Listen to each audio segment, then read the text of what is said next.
para motivar la conversación. La Constitución, como decía Andrés, tiene cerrojos y tiene mecanismos guardianes. En caso, por ejemplo, los votos calificados de uno, y otro mecanismo guardián de cambios es el Tribunal Constitucional. Es decir, cualquier cambio que se quiera hacer, el Tribunal Constitucional resguarda lo que se llama bueno, su nombre lo dice, que uno puede presentar una inconstitucionalidad de un proyecto de ley. Entonces, a mí me gustaría contar el ejemplo de la ley de inclusión.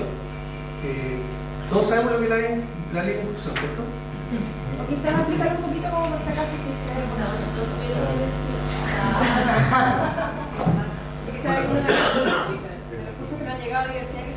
La ley de inclusión es importante porque tiene varias cosas, y no tenemos tiempo ahora, pero para sintetizar muy en simple tiene tres cuestiones, que es el fin a la selección de estudiantes por parte de los colegios, el fin al lucro, es decir, a propósito de la libertad de enseñanza que mencionaba Andrés, que la Constitución faculta la apertura de colegios particulares subvencionados, y además el lucro, es decir, decía ahí no prestar sino financiar, y aparte ese financiamiento puede ir a digamos los bolsillos de los proveedores.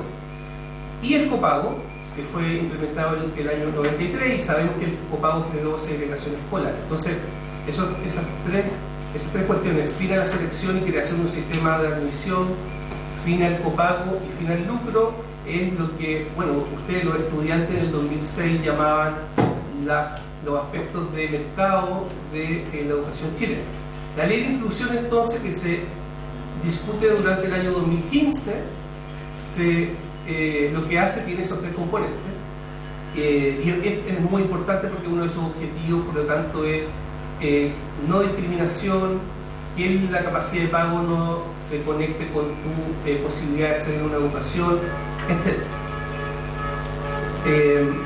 En 2015 se aprueba la ley de inclusión, en enero del 2016 se aprueba en el Parlamento, inmediatamente era Chile Vamos en ese entonces, ¿se llamaba así?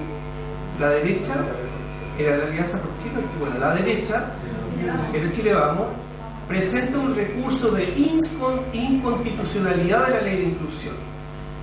Y ese recurso de inconstitucionalidad lo que planteaba, bueno, después lo podemos discutir, había varios puntos por qué era inconstitucional. Uno era, por ejemplo, la definición del derecho preferente de los padres. Por ejemplo, eliminar la selección significaba atentar contra ese derecho constitucional. Podemos después hablar de eso. Pero lo que me importa decirles es el mensaje que quiero darles. Lo frágil que son los cambios sociales o cambios educacionales, a propósito de la pregunta que hizo la persona que está allá justo al final de lo frágil que son los cambios sociales y los cambios educacionales con cerrojos como el Tribunal Constitucional. ¿Qué fue lo que pasó? El Tribunal Constitucional lo constituyen 10 personas, y cuando hay empate, el que dirime es el presidente del Tribunal Constitucional. Se revisa la constitucionalidad de la ley de inclusión y se vota empatado, 5-5. Y por lo tanto el que dirimía era el presidente del Tribunal Constitucional, cuyo sistema de elección es bien político. Justo, o en la centroizquierda, Carmona era el presidente del Tribunal Constitucional, y él dirimió el rechazo a la inconstitucionalidad de la ley de inclusión, por lo tanto pasó a ser la ley de inclusión ley. ¿Ok? Es decir, estuvo un pelo de no aprobarse. Esto es lo que se llama la tercera cámara, el Parlamento legítimamente elegido, ya había votado y había aprobado la ley de inclusión, pero estuvo a punto de caerse.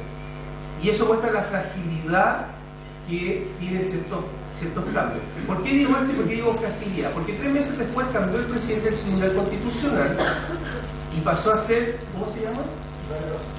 Aróstica. Él es de centro derecha, y este es un ejemplo. Lo mismo se hizo con la reforma laboral. Se presentó la inconstitucionalidad del derecho a la asociación o negociación colectiva de los sindicatos, que es muy importante, porque esto permite equilibrar el poder entre el capital y el trabajo, digamos, mucho vacío entre el empresario y los trabajadores. Bueno, eso, 3 meses después de esto, como cambia, empate, y el presidente vota, acoge la inconstitucionalidad y se rechaza ese cambio en la reforma laboral, en la posibilidad de negociación colectiva. Lo que estoy tratando de decir es que si la ley de discusión se vota 3 meses después, no se aprueba y no tendríamos ley de discusión. Así de simple. O sea, así de frágil es digamos, la posibilidad de cambios sociales con los resguardos o los guardianes que tiene la Constitución, en este caso el Tribunal Constitucional. Ese es un ejemplo como práctico de por qué la Constitución importa. Claro. ¿Alguien haya preguntas del público? Ahí tenemos un par. Ahí, Denise. Una pregunta. En base a estos cerrojos, estos intentos de cabildo que se están realizando, sobre todo en base a lo último que mencionaste vos, Andrés, ¿qué posibilidades reales tienen de tener algún efecto si necesitas 2 tercios de aprobación de cada Cámara? Y eso quiere decir convencer también a la oposición, y luego implica un plebiscito en un país que nadie votaba.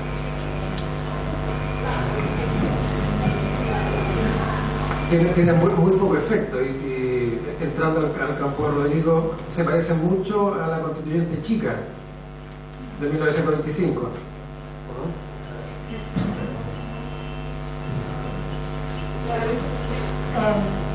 Yo creo que también, más allá de ciertos cabildos o asambleas o cabildas que se están constituyendo a nivel país, son o no vinculantes para un cambio constitucional, yo creo que lo simbólico o el acto simbólico que tienen para poder posicionar un diálogo social, yo creo que ya es tremendamente relevante. Yo recuerdo en la segunda elecciones de Michelle Bachelet, un movimiento fuerte que fue Marca tu Voto, en el cual yo participé, y me acuerdo haber estado en una esquina de algún lugar preguntando: hey, esta es una promoción para Marca tu Voto, para que podamos tener una asamblea constituyente y cambiar la constitución.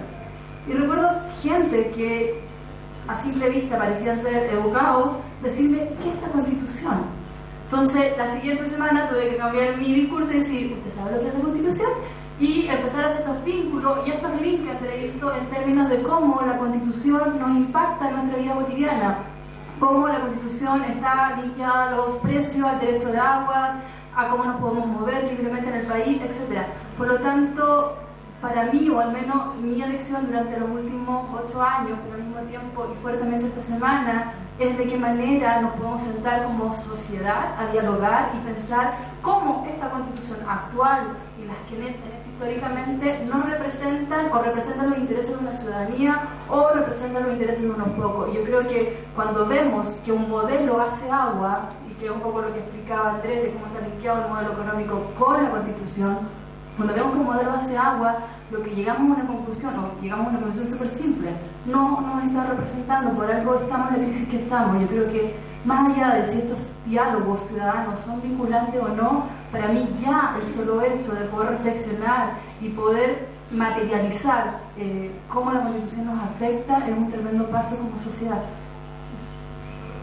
Sí, un comentario político a eso es que efectivamente, estoy de acuerdo, la palabra que usó Annalisa es muy importante, vinculante.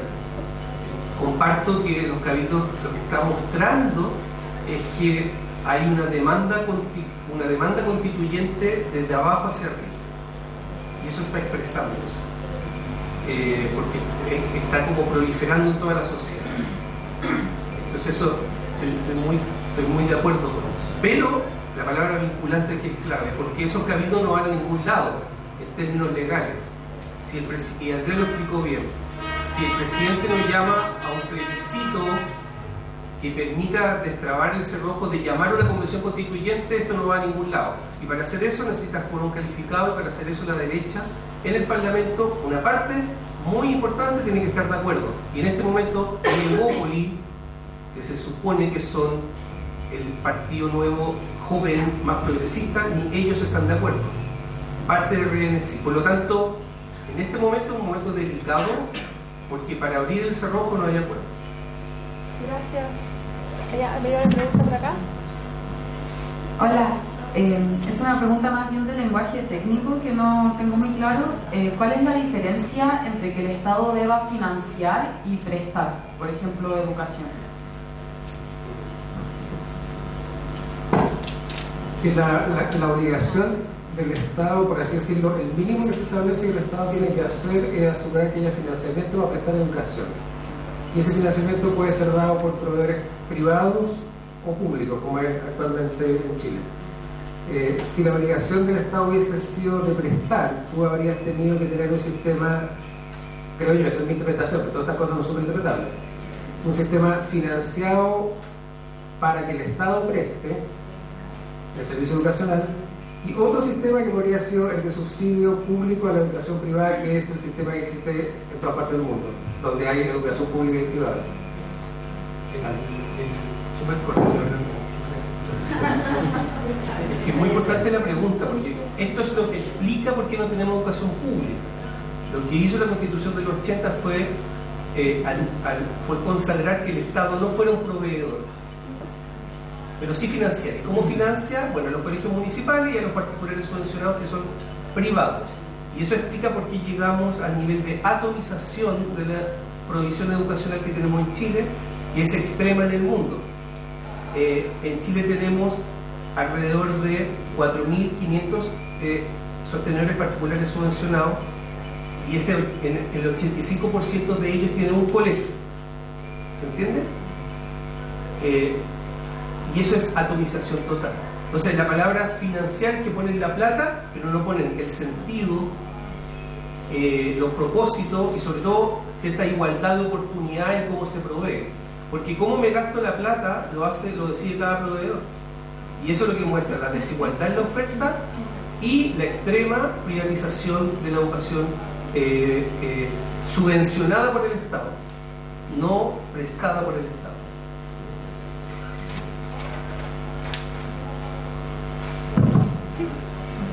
Bueno, les quiero agradecer a todos que están ayudándonos a entender esto, y una reflexión y pregunta de momento, pero también histórica. Pareciera que el cambio constitucional solo en las condiciones actuales que estamos es a través de una vía inconstitucional, y en ese sentido responde un poco lo que les comentaba de la ilegitimidad de las constituciones que hemos tenido. Están así pensando en términos realistas, con los errores que ustedes han planteado. Y a esa pregunta añadir también la responsabilidad de esta universidad en la construcción de la Constitución de los 80, y cómo nosotros hoy día desde esta universidad podemos pensar en un aporte a una Constitución así como se hizo en los 80. ¿Cómo lo ven?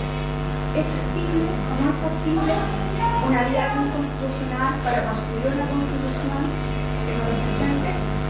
¿Y es factible desde esta universidad hacer algo o no?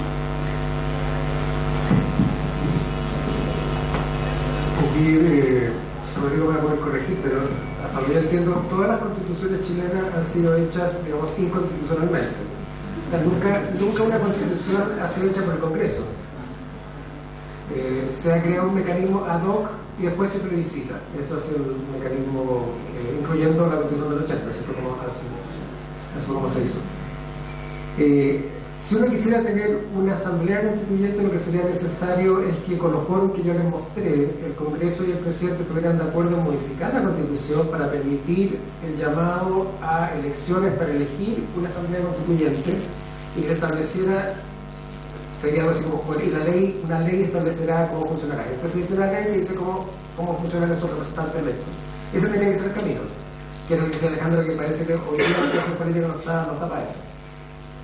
Y respecto al rol de la Universidad Católica, ahí tenemos, digamos, el obstáculo de que nuestra facultad de Derecho, que es donde los especialistas en este tema están radicados. Yo no soy profesor de Derecho Constitucional, que es el ramo donde esto se estudia. Hay profesores de Derecho Constitucional en la Facultad de Derecho. Tampoco estamos muy convencidos de que este sea el camino, por lo tanto yo no veo que te dice nada, vaya a salir una voz muy decidida respecto de ayudar en la deliberación sobre estos asuntos. Así que me temo que en ese punto particular nosotros como universidad en el sentido, digamos, de los especialistas técnicos, vamos a estar marginados. Lo cual no significa que nosotros como profesores y ciudadanos podamos tener una voz que sea discrepante con lo que uno no está escuchando de la Facultad de Derecho.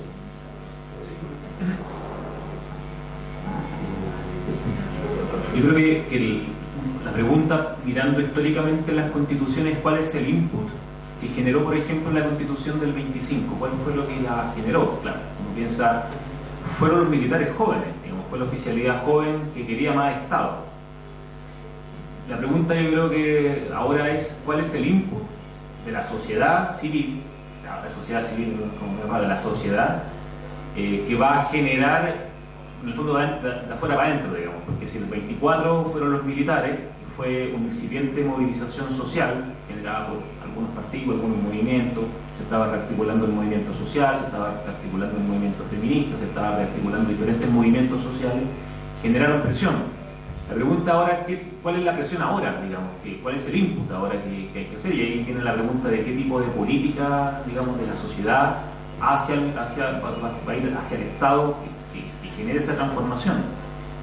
Yo creo que es una pregunta para todos, digamos, cuál va a ser la sociedad que en el fondo le va a demandar y cómo lo va a hacer también, porque hay una cuestión que pasa por, en algún momento pasa por política, digamos, por cómo la sociedad demanda al Estado. El 24 los militares fueron al Congreso y empezaron con su espadita a mover las cortinas, digamos, eso es lo que se le llamó el ruido de sable.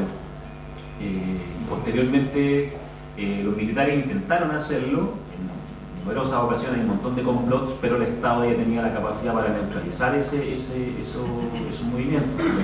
Pero sí el Estado, durante por lo menos la parte que yo más conozco, entre el 20 y el 70, sí tuvo la capacidad de incorporar numerosas demandas sociales porque existía un marco jurídico, o el Estado, digamos, y aquí tengo la cita de la Constitución del 25, que a diferencia de la Constitución del 80, y por eso es tan importante esta cuestión, la Constitución del 25 explicitaba, y lo decía de forma explícita, proporcionar a cada habitante un mínimo de bienestar adecuado a la satisfacción de sus necesidades personales y a las de su familia. La ley regulará esta organización. O sea, y ciertamente la sociedad, gracias a esta apertura, digamos, permitió que el Estado fuera creciendo, que por todo el problema, etc. Pero, entonces, ahí, ¿cuál es el input ahora? ¿Hay más preguntas por ahí?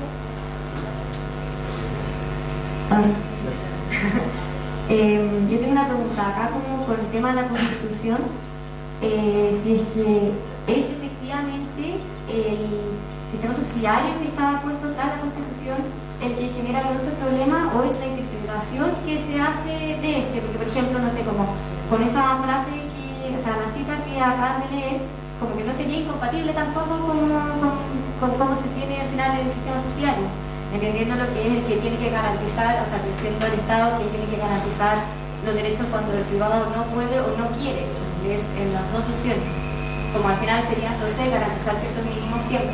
Entonces al final, ¿estaría específicamente en ese sistema o la interpretación que se le hace al respecto, ya sea dentro de la misma Constitución o a través de las distintas leyes y los tribunales que se le han hecho?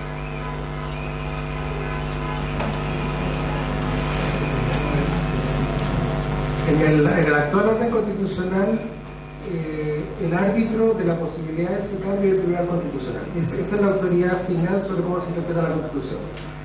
Ahora, el poder del Tribunal Constitucional es tal que podría, en realidad, adoptar cualquier interpretación que una mayoría de los miembros del Tribunal Constitucional les pareciera razonable. O dicho de otra forma, el Tribunal Constitucional podría adoptar decisiones inconstitucionales, con tal que tenga la mayoría para aprobarlo, y significaría un cambio de la interpretación de la Constitución. Esto pasa todo el tiempo con todas las constituciones del mundo. La interpretación avanza mucho más rápido que el cambio formal de la Constitución. Y cualquier constitución que tenga 40 o 50 años ha sido interpretada y reinterpretada muchas veces. La Constitución el caso de la Constitución de Estados Unidos viene pasando hace 200 años, que la Corte Suprema en ese caso va interpretando de una manera que recoge distintos consensos que se van formando en la sociedad. Entonces, ¿se puede? Sí se puede, pero para eso, en esta Constitución necesita el Tribunal Constitucional. No es potestad del Congreso cambiar la interpretación de la Constitución, es del Tribunal Constitucional. Ya sé. nos quedamos sin batería en el... Así que vamos a ocupar voz de profe. Sí, es que me quedó una... No, si no tenemos entonces la capacidad o la fuerza hoy día para la reforma constitucional, que el presidente llamara a un plebiscito para hacer esa consulta, ¿podría de alguna manera cambiar esa realidad? Sí, pero el orden sería inverso. Primero tendría que existir el acuerdo de reformar la Constitución vía Asamblea Constituyente, que es un acuerdo que ya no está. Y con eso entonces tú tendrías los 2/3 que necesitas de la Cámara de Diputados y del Senado, más la voluntad del presidente para cambiar la Constitución vía Congreso, no vía Asamblea Constituyente, cambiar la Constitución vía Congreso para llamar a una Asamblea Constituyente, o sea, crear otro mecanismo de reforma de la Constitución que no es el que yo le mostré, sino que es uno que hoy día no existe, que es reforma constitucional o nueva constitución a través de la Asamblea Constituyente. Entonces la discusión hoy día entre los técnicos, está, hoy día Carlos Peña escribía sobre esto, él es partidario de que la reforma la haga el Congreso, que no haya Asamblea Constituyente. Hay otra gente que dice que no, el Congreso tiene legitimidad, esto lo tiene que hacer un nuevo órgano elegido para ese efecto, que es, de paso, cómo se han reformado las constituciones de América Latina en los últimos años a través de Asamblea Constituyente. ¿Mónica?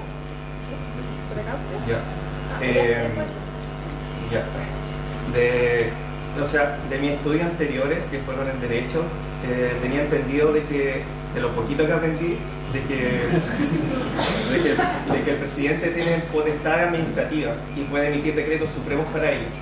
Y el profesor Fernando Atria, que es un profesor de la Chile, hablaba de que en la Constitución Tramposa, que es un libro que escribió en 2014, 2013, de que el presidente podría como sopesar como el capítulo 15 de la Constitución mediante este mecanismo, llamar o sea, hacer un decreto supremo para llamar a un plebiscito, y en este caso solo requiere mayoría simple, o sea, perdón, no requiere ni mayoría, simplemente una potestad que tiene el presidente, y que el Tribunal Constitucional solo podría verlo en última instancia si es que alguna parte de la Cámara, o sea, ya sea el Senado o la Cámara de Diputados, la puede como elevar esa crítica.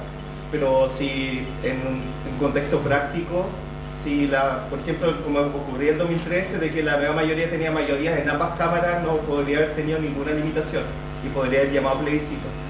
No sé si ese será como un mecanismo que ha sido explorado por los técnicos o simplemente quieren ceñirse a la interpretación del capítulo 15 de la Constitución. Eso es. Sí, esa es una ingeniosa interpretación de Fernando Atria sobre la potestad ejecutiva autónoma que se llama el presidente.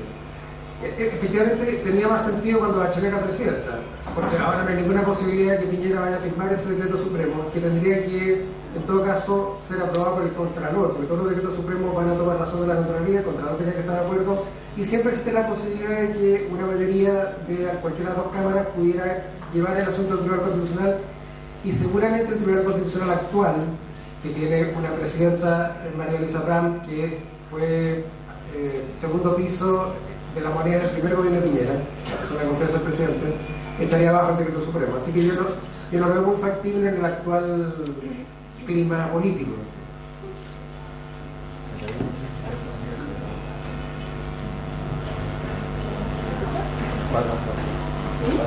Ahora sí.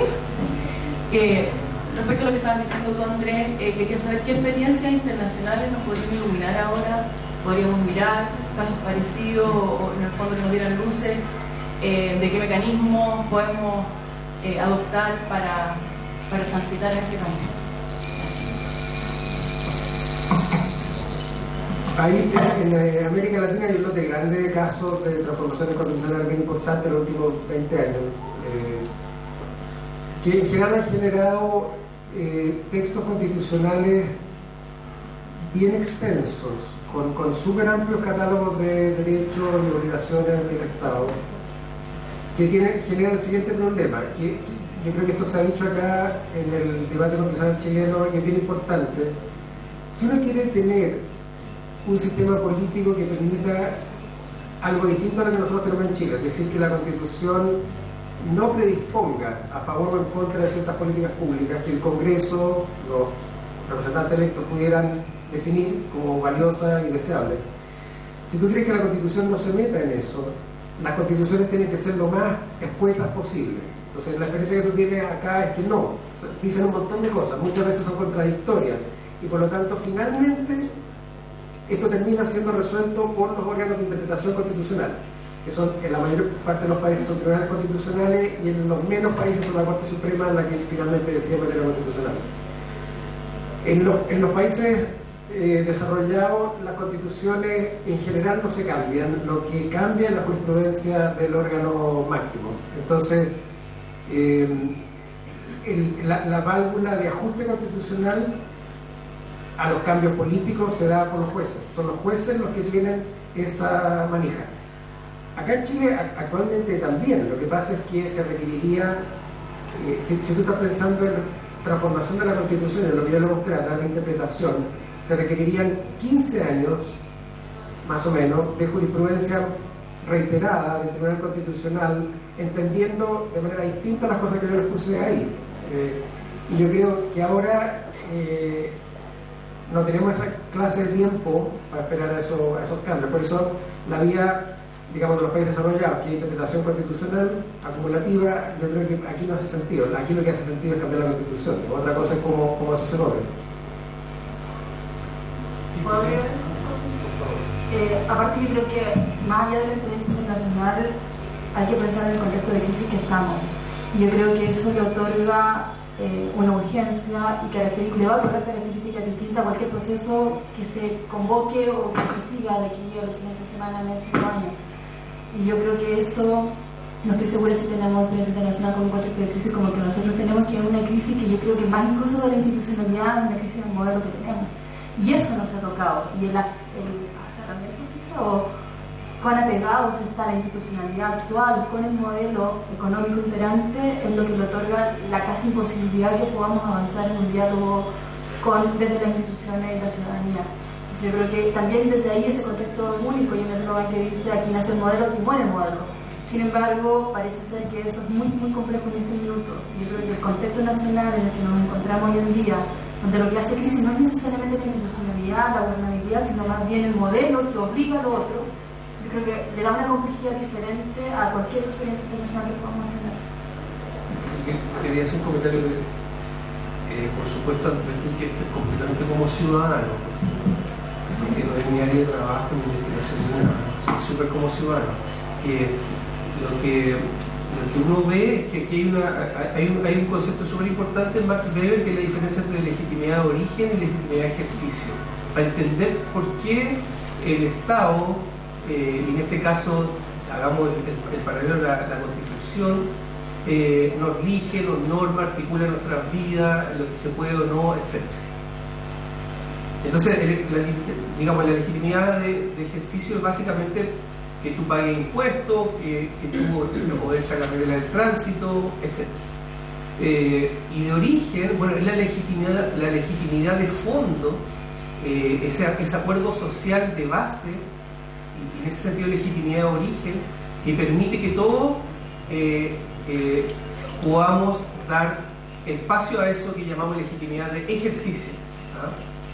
Bueno, eso yo creo que en Chile en este momento se está rompiendo, la legitimidad de origen, y por dos razones. Porque, como decía Ana Luisa, como mostrábamos ahí, parece que esta Constitución y sus consecuencias no distribuye bienestar, digámoslo así, para todos, y ahí pierde su legitimidad de origen, no tiene sentido ya. Y luego por lo que decía Miley, por cómo fue, bueno, lo que decía Andrés aquí, que parece que todas las constituciones fueron inconstitucionales, pero esta Constitución es ilegítima en su origen. Yo creo que hay que decirlo así.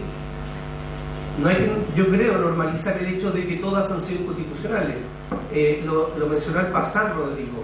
Efectivamente, la Constitución del 80 se aprobó con un plebiscito, pero está bien escrito en la literatura politológica que fue un fraude. O sea, el padrón electoral era con muertos, etcétera, etcétera. Ese fue un fraude y fue con coacción. Y fue hecho, bueno, como decían acá, por aristócrata, santiaguino, ¿cuál era la otra palabra? Hombre. Entonces, en su origen esa legitimidad yo creo que no aguantó, digamos, en los 90, en los 2000, pero esa legitimidad ya que nunca la tuvo, ahora se hace, digamos, se hace muy claro que se perdió. Ahora, todo esto para decir lo que tú preguntabas, Mónica, que yo escucho a la derecha que hay un miedo a las experiencias de constituciones de Latinoamérica, y Venezuela, Bolivia, etcétera, pero yo creo que hay una diferencia, esto lo escuché, una diferencia fundamental, que allá igual fueron de arriba hacia abajo, de algún modo. En cambio aquí, lo que uno ve es que es completamente de abajo, de toda la sociedad. Y la crisis es, alguien lo mencionó, nosotros no tenemos voto obligatorio, tenemos voto voluntario, por lo tanto, los que están en este momento tomando decisiones políticas, también su legitimidad es débil, porque no todos votaron, y eso es muy complejo. Y por lo tanto estamos entrampados, porque si lo resuelve el Congreso tiene legitimidad débil. Y luego, por último, con esto me callo, insisto en esta cuestión, yo no veo a la derecha, ni siquiera la más liberal, abierta a buscar todos estos mecanismos que hemos dicho. O sea, tenemos un cerrojo anterior.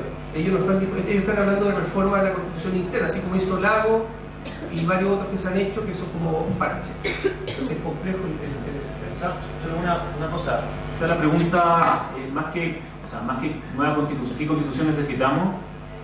Dado que el input por dentro es muy difícil, y hay que hacerlo por fuera, es qué movimiento social y ciudadano necesitamos para cambiar la constitución.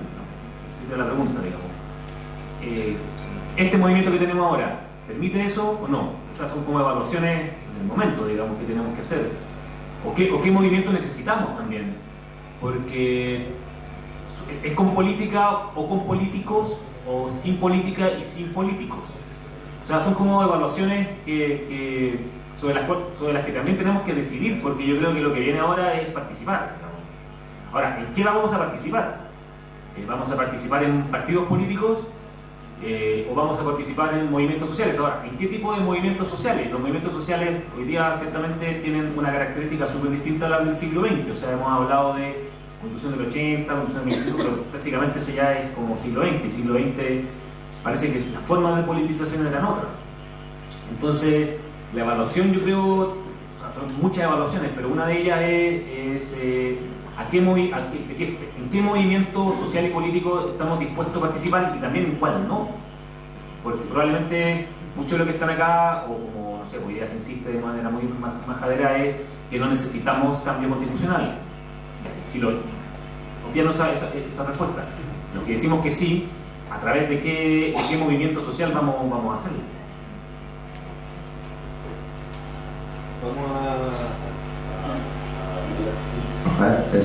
Vamos a juntar un par de preguntas para dinamizar aquí un poco las preguntas. El Seba, la Paula y después hola, mi pregunta va como un poco, o sea, se ha tirado demasiada información, de hecho es muy difícil procesarla toda de una, y lamentablemente a mí desde mi juicio personal es un poco desalentadora con todo esto, con lo que respecta al tema del cambio de la Constitución, porque por lo que mencionaban, del hecho de que el aire político está muy denso, que no hay diálogo, que no hay formas de hacer un cambio permanente o fuerte sin que los mismos políticos no se ponen de acuerdo. Entonces mi pregunta va, ¿a qué tenemos que aferrarnos o qué esperanzas hay de un real cambio? ¿Qué es lo que nosotros tenemos que decir como ya, mira, por aquí va la cosa, por acá podemos lograr este cambio? ¿Qué es lo que, por ejemplo, yo por ejemplo me gusta ir a esto porque yo siento que esto lo puedo transmitir? Yo siento que todo lo que yo puedo aprender acá lo puedo transmitir de alguna manera. Entonces, ¿qué es lo que yo podría transmitir para decir, no, esto va a cambiar, esto sí va a funcionar? Porque ya, la Asamblea Constituyente es un proceso, pero lamentablemente, como ustedes lo mencionaban, es un proceso muy complejo y que hasta ahora no hay una disposición de parte del oficialismo ni del Parlamento como para llevarlo a cabo. Entonces, por ahí va mi pregunta.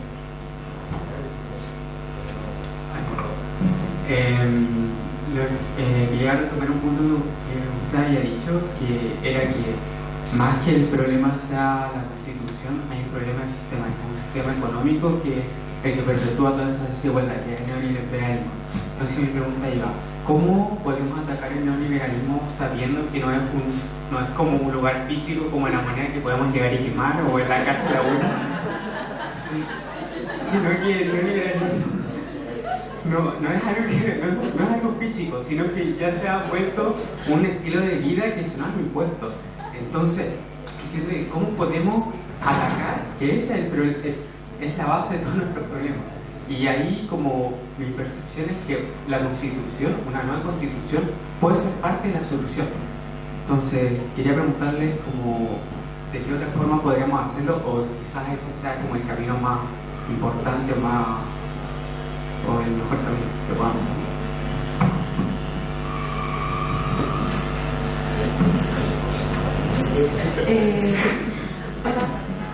Mi pregunta, ¿verdad?, va como a qué cambiar en la Constitución. O sea, si se hace una nueva Constitución, ¿con qué nos quedamos de la que ya tenemos? ¿Qué tenemos que cambiar? Porque en el fondo todo empezó porque la empezó. Después mutó, se hablaron de temas como la salud, la educación, las pensiones. ¿Cómo cambiar la educación? O sea, ¿cómo cambiar la Constitución nos ayudaría a resolver sus problemas? ¿Y qué habría que cambiar para resolverlos?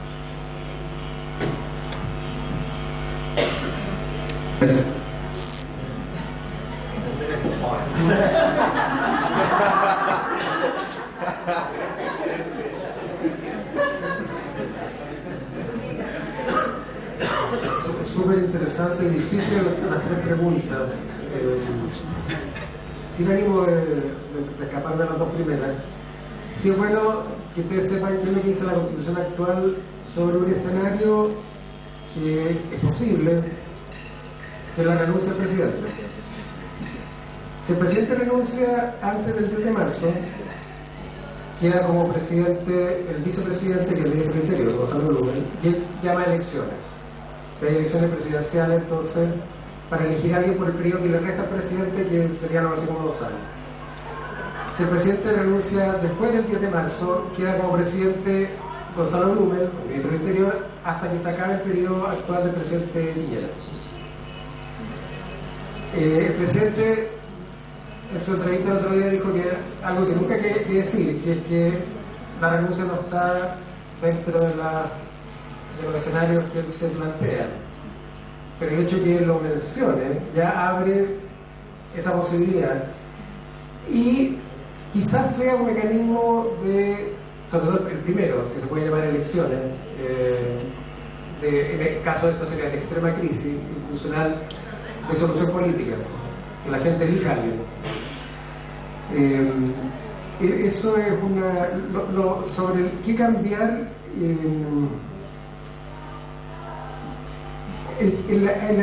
Si tuviera que elegir un artículo, es el artículo sobre Estado empresario que le mostré, el requisito de ley de quórum calificado para la actividad empresarial del Estado, porque muchas de las cosas que uno quisiera hacer significa actividad del Estado de tipo empresarial, prestando servicios, y ese es un cerrojo bien fuerte a esa posibilidad. Y lo otro, que yo creo que hay a esta altura bastante consenso, es limitar las potestades del Tribunal Constitucional, de manera que solo revise cuestiones de constitucionalidad de especial gravedad. Hoy día el Tribunal Constitucional tiene un montón de competencias, que además algunas han estado en conflicto con la Corte Suprema recientemente. Entonces, que no exista, como ocurre en Chile hoy día, una última interpretación sobre la Constitución. No se sabe si es la Contraloría, si es la Corte Suprema o el Tribunal Constitucional, es muy peligroso. No también tendría que ser resuelto. Esos son los dos cambios, así como que yo diría, claro, eso no es una nueva Constitución, es simplemente qué tipo de cosas son las que, desde el punto de vista de lo que yo presenté, de los cerrojos de la Constitución, son las más urgentes. Ahora es la respuesta de verdad. Es difícil responder, es que también lo respondo como ciudadano. Y respecto a las dos primeras preguntas, yo creo que qué hacer, porque yo le interpreto así, qué hacer para producir un cambio. Yo creo que es súper importante que estemos todos de acuerdo que la democracia es el imperfecto pero mejor régimen político. Y eso se vincula a las experiencias traumáticas que tuvimos como país. Ahora, dicho eso, cuando digo democracia es tratar de no desperfilar los mecanismos institucionales que tenemos. Ahora, dicho eso, también la democracia significa soberanía. Y cuando yo dije hace poco que hay un problema de legitimidad de origen y que ahora esto viene desde la base, bueno, esos son los momentos constituyentes, donde la soberanía, que siempre radica en inglés people, pero es el pueblo, parece que está volviendo. Eso es lo que está pasando. Entonces eso también es democracia. Y lo que yo creo que desde todos juntos, digamos, desde cada uno a lo que le compete, es que los movimientos sociales, los grupos profesionales, las universidades, hagan el trabajo un poco que yo veo que está pasando, que hay cabildos, aunque no sean vinculantes, yo creo que son muy importantes por lo que dijo Ana Luisa, que los estudiantes sean tan inteligentes como fueron en el 2006 y el 2011, porque los estudiantes, esa es otra conversación, pero movieron las cosas en 2006 y el 2011, las movieron, en algunos casos imperfectamente, pero las movieron. Entonces a los estudiantes creativamente también les compete generar presión, y a las universidades, bueno, reflexión, toma de posición, tomar la palabra, tomar la voz. A propósito de lo que Miley preguntaba, ¿qué puede hacer la universidad a propósito de la Constitución? Y Andrés contestaba, bueno, lo que pasa es que la Facultad de Derecho de esta universidad es donde se, de algún modo, también incuba la Constitución del 80. Ahí no hay heterogeneidad, yo diría, no la conozco mucho en verdad, pero a diferencia de lo que pasa en la Chile o en la Católica de Valparaíso, donde tengo un amigo que es constitucionalista, hay distintas opiniones. Bueno, aquí sí lo hizo el Instituto de Ciencia Política. Yo lo invito a que todos lean la carta que publicaron, y ellos saben y han estudiado sobre legitimidad democrática y escribieron una carta, y como nosotros lo hicimos también con la carta que escribimos a propósito de educación. Entonces, ¿qué hacer? Movilizarse, pero dentro de estas reglas democráticas.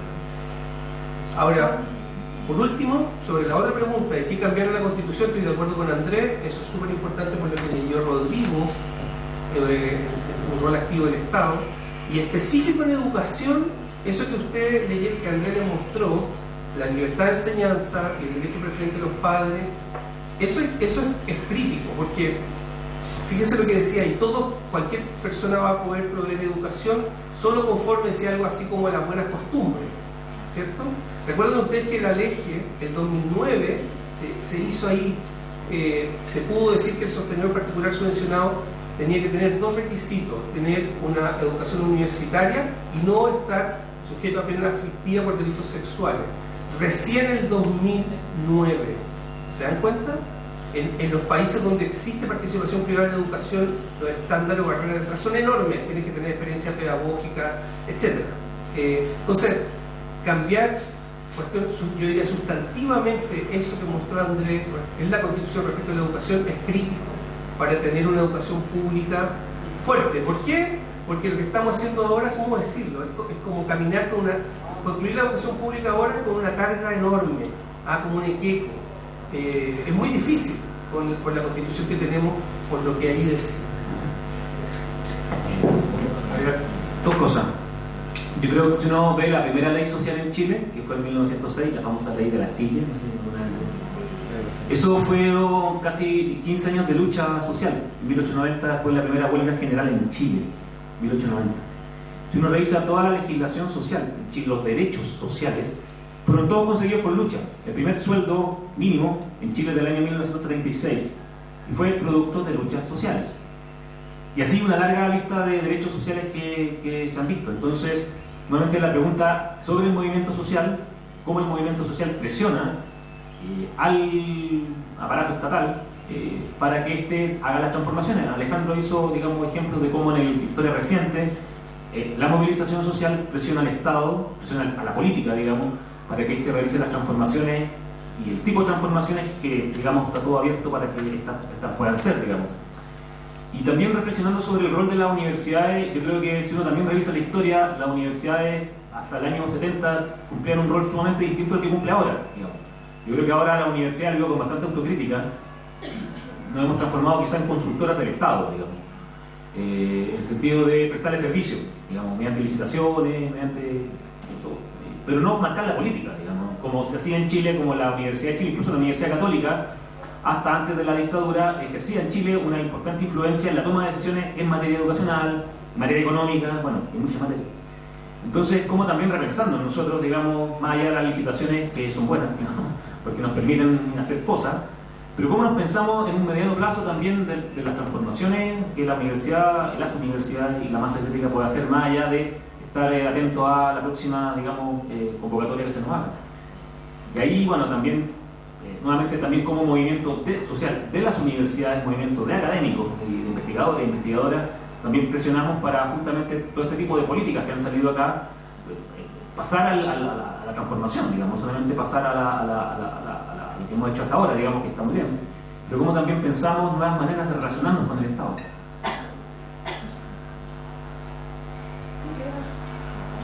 Para responder la pregunta ya sobre qué hacemos, sobre todo cuando pensamos que lo que fuertemente hace crisis es un modelo. Primero, el año pasado estuve en un almuerzo en Dinamarca. Me estaban contando sobre las universidades. Saben que no tenemos 8 universidades estatales y, no sé, 200 colegios estatales. Si me pregunta de regreso en el almuerzo fue, ¿y no tienen universidades privadas o colegios privados? Si la persona me mira y me dice, no tenemos universidades privadas. Y hubo un silencio, como yo me quedé pensando, y ella me dice, si tuviéramos educación privada, no podríamos llamarnos democracia. Si tú tienes privatizado los derechos básicos, no te puedes llamar democracia. Ahí quedó. Yo me agaché, entre que se me llenaban los ojos de lágrimas por pensar en mi país y por saber cómo nosotros funcionamos. Y yo creo que, para responder lo que me preguntaban, para mí un primer paso, y que también ha sido fuerte esta semana, es escuchar y escucharnos. Escucharnos nosotros mismos, cómo nosotros vivimos esta sociedad, pero también escuchar hacia afuera. Y si hay algo que yo puedo dar fe, es que hoy en día, desde la persona que trabaja como vendedora ambulante hasta quienes somos profesionales, y aquí hablo como ciudadana, mujer, feminista, académica, tienen súper claro cuáles son las grietas que este modelo tiene. Tienen súper claro cómo estamos afectados como sociedad. Por lo tanto, para mí eso ha sido un primer paso. Hace 2 días atrás estuve coordinando con un grupo feminista y el Museo de la Memoria, el Cabildo Feminista en el Museo de la Memoria. Y nos dividimos en diferentes grupos en base a diferentes preguntas. Y había una pregunta que tenía que ver con el sistema de pensiones. Y se inscribió una mujer de alrededor de 70 años. Solo ella, no hay más. Y todos los otros grupos de educación tenía yo coordinando de educación como 50 personas. Nos tuvimos que dividir, de hecho, en 2 grupos grandes. Y cuando alguien se dio cuenta que solo el grupo 19 era una persona, se comenzaron a parar en diferentes grupos y ir a apoyar, a apañar a la señora. Y cuando ellos presentaron sus resultados de la conversación de la cabilda, lo primero que dice la señora, sacó un cartel grande y dice, vieja visible. Ese fue su eslogan. Y comenzó a hablar ella y luego las personas que la acompañaron. Y una de las cosas que decía es, tenemos un modelo que no nos permite ni siquiera pensar en el otro, y ni siquiera pensar en nosotros mismos, que vamos a llegar a viejas y viejos.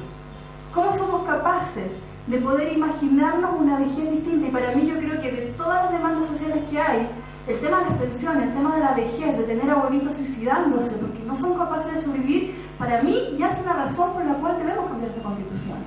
Por lo tanto, cuando uno comienza a ver insisto en lo que había dicho antes, la materialidad y la cotidianidad de cómo vivimos en este modelo es suficiente para poder decir, necesitamos reimaginarnos, necesitamos una nueva constitución, necesitamos pensarnos cómo nosotros nos vivimos y cómo nosotros nos vivimos en relación con otras y otros y otras.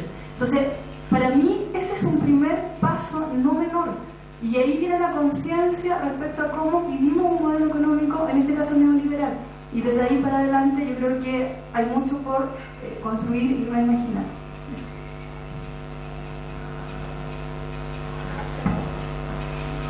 Bueno, vamos a seguir. Lo que pasa es que habíamos planificado esta actividad hasta las 12. Son las 3 para las 12. ¿Ya? Y estamos tratando de mantener los tiempos porque sabemos que otras personas tienen otras actividades que quizás quieran asistir, y bueno, y toda la contingencia. Yo les quería primero que nada dar las gracias a todos los alumnos, a todos los estudiantes que propusieron esta actividad. Creo que fue una actividad que nos enriqueció a todos. la tuvimos que organizar en poco tiempo, así que le quiero dar las gracias a cada uno de los profesores que están hoy día.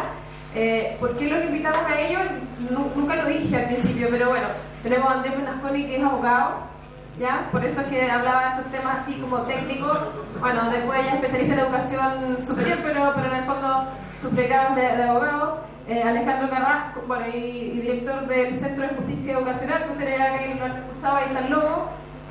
Alejandro Carrasco es el director del Centro de Políticas y Prácticas en Educación, donde muchas de las políticas que se tratan de quizás hacer un aporte surgen también del CEPE. Rodrigo Enríquez y Ana Luisa Muñoz, ambos dos son historiadores, por lo tanto nos pueden dar toda esta mirada histórica, bueno, y aparte de todo el expertise que ambos tienen.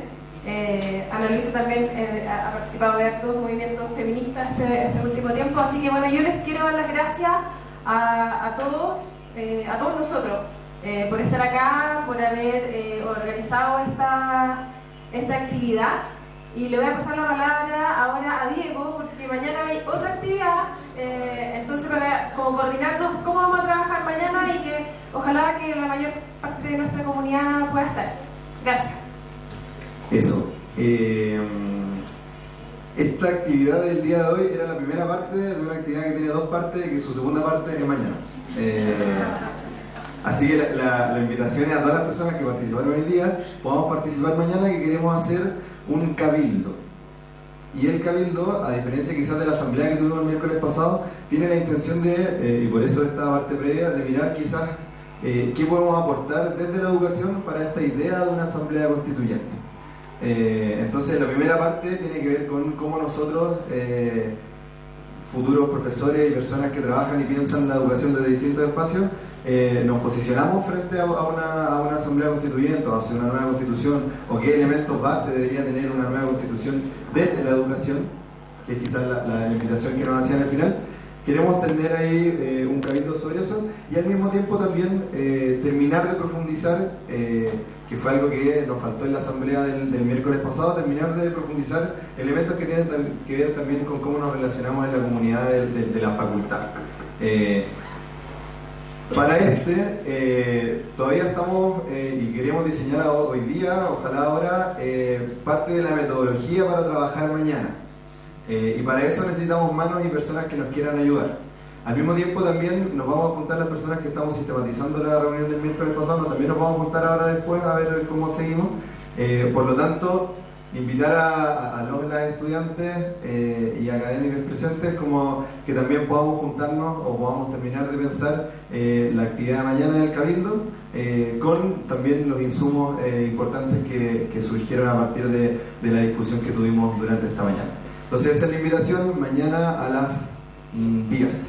Mañana a las 10 comenzamos nuestro Cabildo de Facultad de Educación.